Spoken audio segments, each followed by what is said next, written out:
Oh, I think I'm going to get out behind this podium. And first of all, thanks David, and thanks Joe for having me. I had about 3 weeks warning for this to prepare, and of course I didn't prepare anything. And I was talking to Sue Harris. She says, "What have you got prepared for your program?" I said, "I don't have anything prepared." She says, "Well, just tell them something that nobody knows yet and play them a song." So that's what I'm planning on doing. So first of all, number one, you're very special to us because a year and a half ago when we fell on hard times, Rotary was the first one to jump up and bail us out and keep the museum open. We were closed for about 30 days. When we closed, every media outlet in the state picked that up. 30 days later when we opened, nobody picked it up. So it's been a tough job to kind of let everybody know that we're open, but it's very important what you did, and we owe you big time. So if we can ever return the favor, I hope we can do that. Second of all, a lot of things going on, as you know. We kind of got through our troubled times last year, and then this year with the new grant, we've really kind of jump-started a lot of the programs we've been wanting to do and talk about. And so I thought I'd give you an update on those, and then I'll play the song. I don't know what song, but I don't. But anyway, we had a meeting, and of course DJ is on our advisory committee, and we had a huge agenda. I think we had 21 items on our agenda. But first of all, we're buying a new sound system for this hall. And you know, this is a PA, this is not a sound system. What we're getting is a digital sound system with subwoofers mounted to the floor, speakers mounted up here, and that'll, with a digital soundboard that we can accommodate a lot of other and more bigger acts of regional or national act. And then to go along with that, we're putting in a new light system, and I'm excited about the lights that we're doing. It's all LED. It's going to really light up the stage, but each one of these portraits on the wall will have an LED light. They're all connected. They go to a controller, and we can make them chase, change colors, blink, and do quite a light display in here. And we should have that installed within the next 30 days, and hopefully the sound in the next 30 to 45 days. We're also looking at a way to maybe cut this room in half with a temporary partition. So when we do a show in here, a lot of times, many of you have been here, we do a show, we have a songwriter show occasionally, and the back part of the room becomes a social area, and if you're sitting anywhere in the middle, you're getting parts of the show and part of what's going on back there. So we really want to kind of cut the room in half and make it more intimate. So with the sound, the lights, and a partition, this room is really going to transform in what we hope is going to be a show place. So we're really excited about that. The other thing that wasn't on our agenda, but I want to tell you about, that we're interested in doing, is in talking with these light people. And I've heard a lot of good things about the lights that light up the Batfish. I haven't been by there at night yet, but I've seen the lights on the casino in Fort Gibson that change colors. And one of the ideas that came up is, why don't we do this to our water tower that the Rotary helped us obtain and set up. And so that may be a project, if you would like to be involved in helping us do that, is a very sophisticated, it's not overly expensive, to be honest with you, to light up that tower at night, something that'll change colors, kind of like what you see down at the casino. So that's a lot of the business that we had going on. Now I'm going to tell you some stuff that we haven't told anybody yet, and it keeps changing every day. But everybody wants to know, when are we going to have an induction ceremony, and who are we going to induct? And we didn't have an induction ceremony in 2012. It's very difficult to put together. Believe it or not, artists have these huge egos. And to try to get all of them to agree on a date and a show and money and so forth is quite a task. And it's not a task for anybody who volunteers or is part-time. So we've been working diligently. We're working on about 4 or 5 different shows. We're working 2 and 3 years in the future on these induction ceremonies. And 2 of them, although they're not in concrete, but we've got 2 penciled in on the calendar, and I'm going to go ahead and tell you about them, even though we usually keep this a secret. And I can't tell you all of the inductees, but I can give you a hint on what's going to happen. But as you know, we awarded the Swan Brothers the Rising Star Award on June 6th when they were in town for their homecoming as part of what went on with The Voice. So obviously they will be part of our next induction ceremony and perform. And those guys have been extremely gracious. I talked to Zach yesterday. We don't bother them, but if we text them or call them, they always text back or call back. They're very grounded, and everybody in Muskogee needs to be proud of these guys because they're just super guys, and we're really excited here on what's going on with them. So we will see them at our next big induction ceremony. But in the meantime, we're going to do something a little bit different. We're going to induct one person this month in a quick. It's going to be more of a PR splash for us. It's not something we're going to sell tickets or make money on, but it's not set in stone, but it's set in it's like wet concrete right now. But we're going to induct Neil Sean. And I don't know, does anybody know who Neil Sean is? He is one of the original founders and currently still a member of the band Journey. He was born in Midwest City, and so Journey has a sold-out show at the Joint on August 23rd, and we've been working in collaboration with the Hard Rock Casino, the Joint, and with Journey's management team, and we're just waiting to final confirmation from Neil, but we'll be there and make a big media splash, in inducting Neil Sean on that spot. So the point there, and we've got a whole bunch of new strategies, and I probably put you to sleep, but to be honest with you, we've talked for years about building a huge museum out here, and I don't want to build one.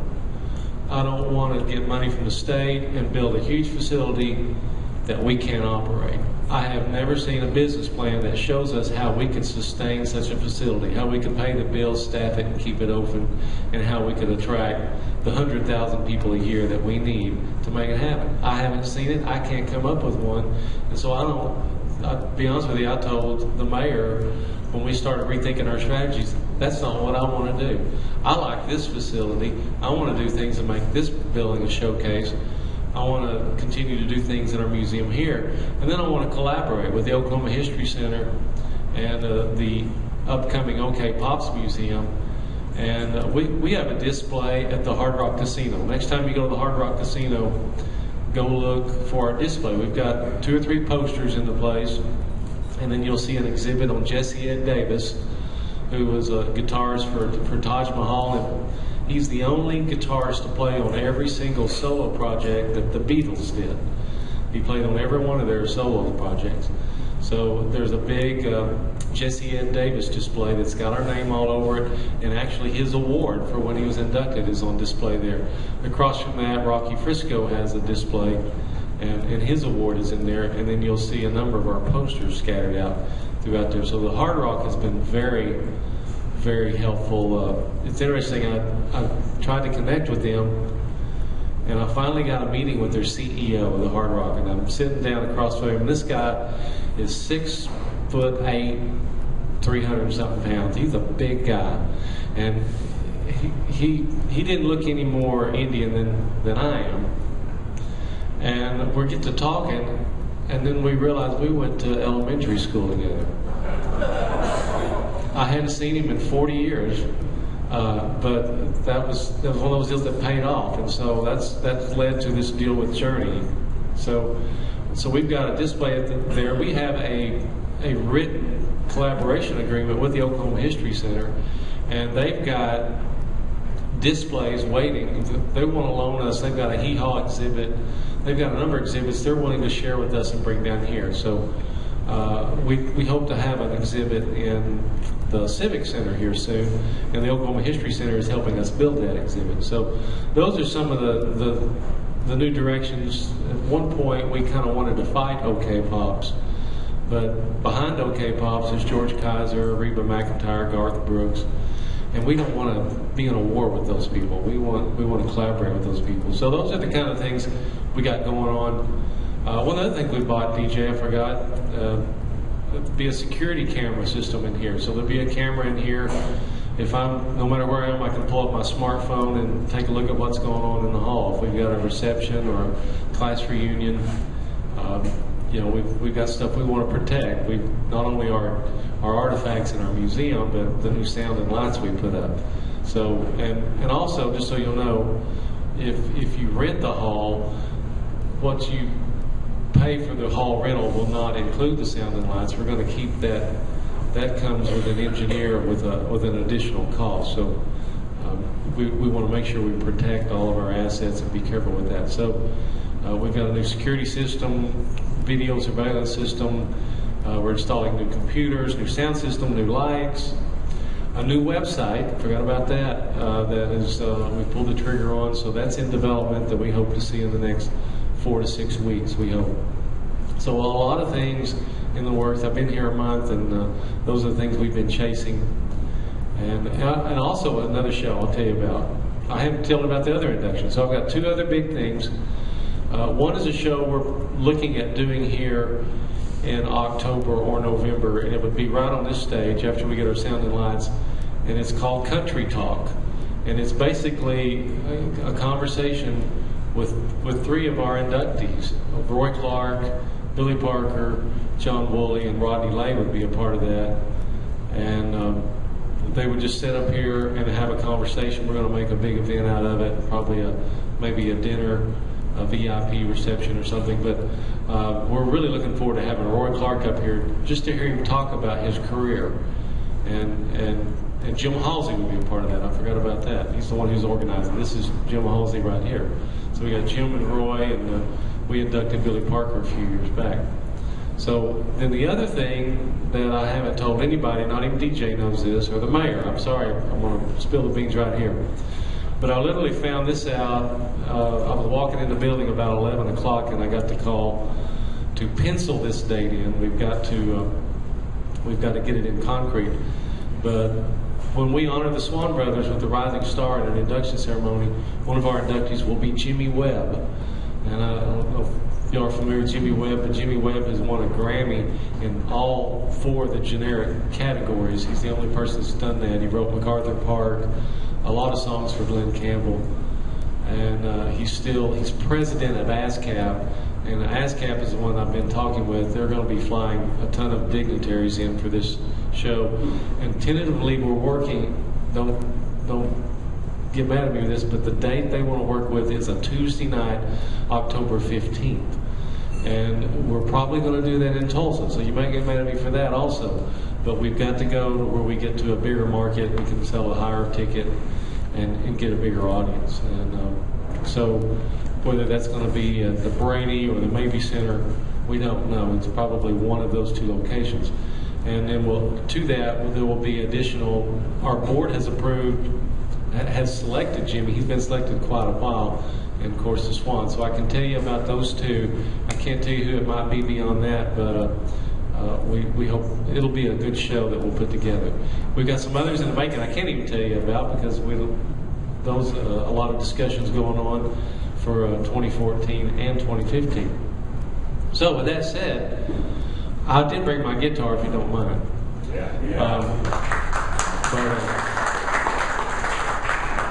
Any questions? What's going on with the Hall of Fame? Can I answer anything? What we're doing here? Come and see us, Michael Rapp and Ronald Bourne. Here's the other thing that I found out by sitting down here is that we quit charging admission. So to come see our museum is free. Our receipts have tripled because we're just accepting donations. And so instead of people paying $3 and $5 to come go through and get a personalized tour, they're giving 20 and 30, and one person gave 50. And what it is, it's not just going through and walking through and seeing what we have, because we do have a limited amount of exhibits. It's the story and the tour you get from Ronald Bourne or Michael Rapp. And it's an experience. And if you haven't done it, come in sometime and let Ronald. And Ronald is a walking encyclopedia of Oklahoma music, and of course he's related to Mae Bourne Axton and Hoyt Axton. So he has a vested interest in the stories, and you will not regret it. And you'll want to put $50 in there too. I know you will.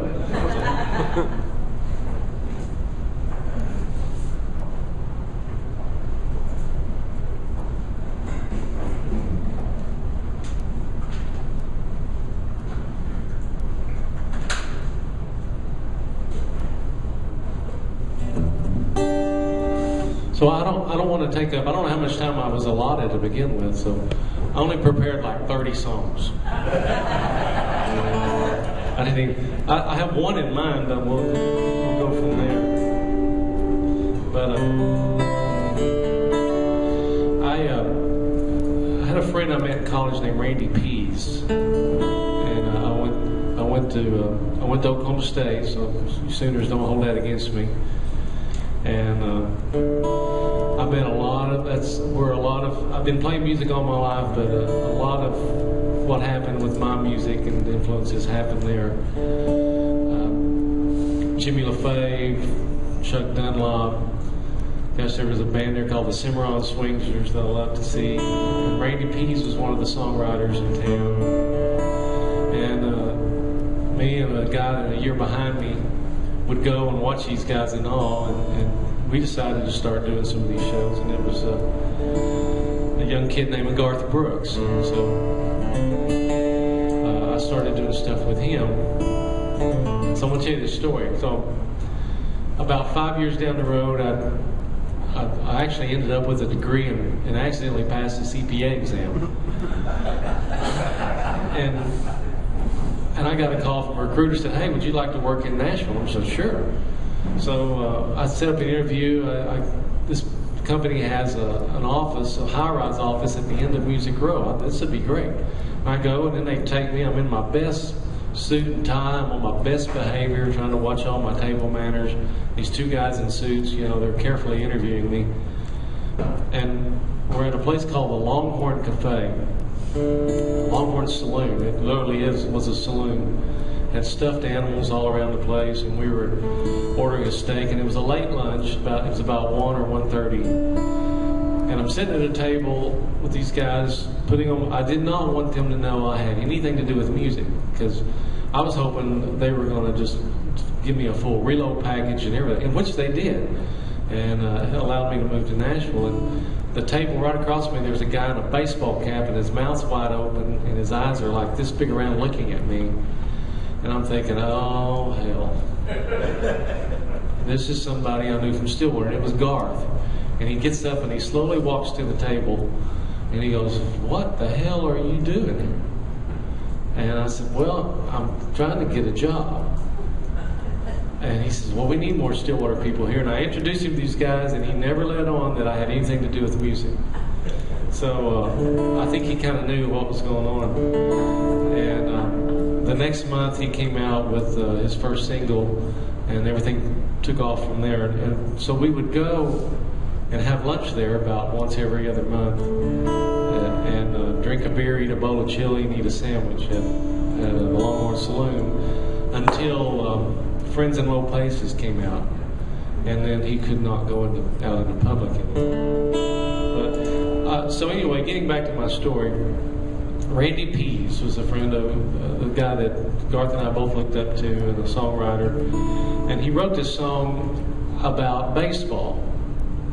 Ironically, we were just talking about baseball at the table a while ago, and he asked me to come play mandolin on his recording of it, and I did, and I fell in love with this song, and I haven't done it much. I don't know if any of you've heard me do it. And so I recorded it with a band called Bonham Review about a year ago, and it's not so much that it's about baseball, it's about anything, and to me it kind of identifies with what Michael and Ron and I, and our passion for this place and for the music. And so even though the song's about baseball, to me it's about your passion and your struggles with hanging on to it. My name is Eddie Roberts. I'm the starting pitcher for the Winston-Salem Warthogs, the Carolina League. 34 years old. My playing days are numbered. I can't control my curveball, and my fastball's lost some speed. I've been a-knocking around the minors since I left high school. I signed my first pro contract on my 17th birthday. Burlington to Birmingham, Charlotte I have traveled, but the White Sox never called, and I stalled in AAA. I love this game. I love this game. Maybe I should quit, but it's a hard thing to admit. God, I love this game. I won 14 games last year. I led the league in shutouts. Several of the pro scouts thought that I was on my way, but I hurt my arm in Lynchburg. They said it was a pinched nerve, and I swear that ever since, sir, I ain't never been the same. I love this game. I love this game. Maybe I should quit, but it's a hard thing to admit. God, I love this game. Maybe I should quit, but it's a hard thing to admit. God, I love this game. Name is Eddie Roberts. I'm a starting pitcher for the Winston-Salem Warthogs, Carolina League.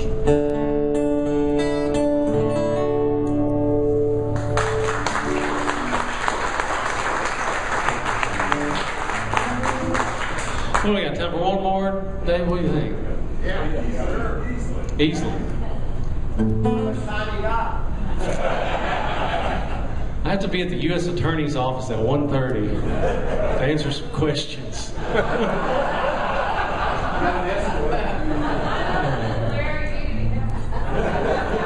that's why the marshal's here. So, I don't know, I can do you something you all know, or I could do something original, or something you never heard of.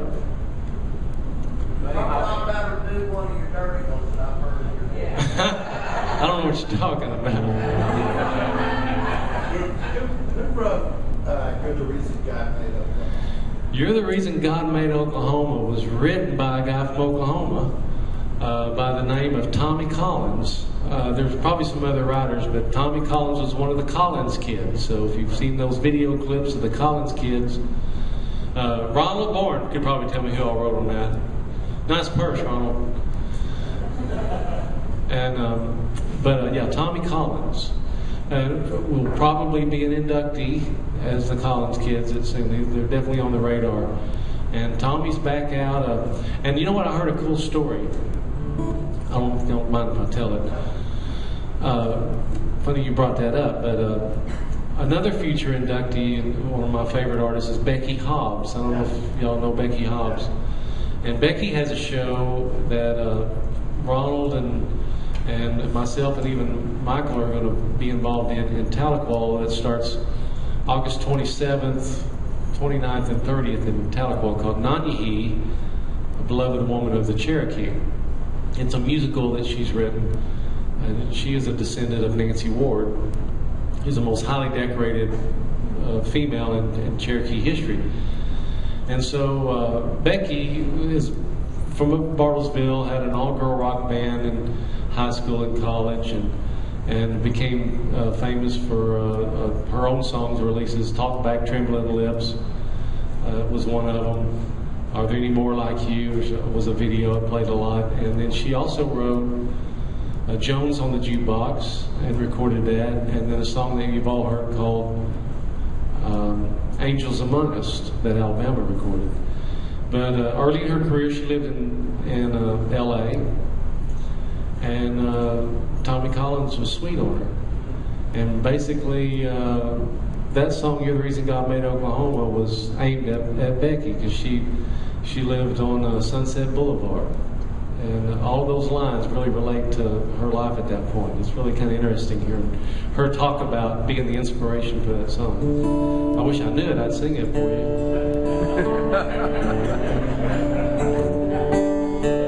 There's a full moon over Tulsa. That's all I know. Hope that's shining on you. And then it's, I think, what is it? Michael knows it. He could probably sing it for you. I'll sing the girl part. No, you sing the girl part. So, anyway, what were we going to do? Some Buddy Holly. Some Buddy Holly. Whew.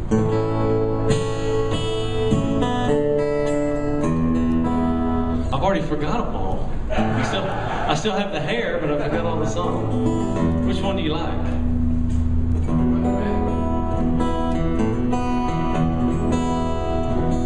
I can't remember what keys are all in. Let me think here.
Any requests? I'm gonna do an original song. I haven't done it. I don't do it very often. I haven't done it in a long time, and so I don't know if I can remember it all. But that's right. I'll just make up some words. But I wanted to write a song. I've loved Hank Williams since as far back as I can remember. At 4 years old, I remember hearing "Hey Good Looking," and I was hooked from then on. And so I wanted to write a song about Hank, but I didn't want it to be like every other song you've heard about Hank. In fact, I didn't even want it to mention Hank. So this is a song about Hank.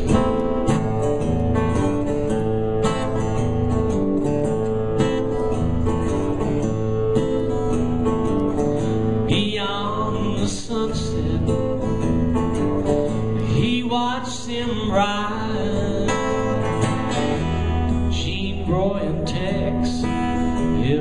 Saturday night. The pale horse and rider slowly passed him by, left him alone and forsaken, so lonesome he could cry. He loved to sing in cowboys who traveled the land. He dreamed of being a drifting cowboy man. Shining shoes and selling peanuts in the cold heat and rain, saving up nickels and dimes to hang out with old man Payne. He'd sing with Rufus till the blues came around. You know he was born to sing with that high, lonesome sound. He played the schools and bars across the southern land, living a life of a drifting cowboy man, with a treasure of heartaches and some old sacred songs, and a hard-headed woman to push him along to the greatest hillbilly stage in the land, where his mourning left him standing again and again. Again and again, again and again. But it was lonely at the top for this drifting cowboy man. Weary blues were away, booze and gals, too many parties, too many pounds, lost on the river of heartache and pain, just hoping to get back to that mother church again. And on the lost highway it all came to an end. The life of Luke, the drifting cowboy man. Yeah, old Luke the drifter, he was a rambling man.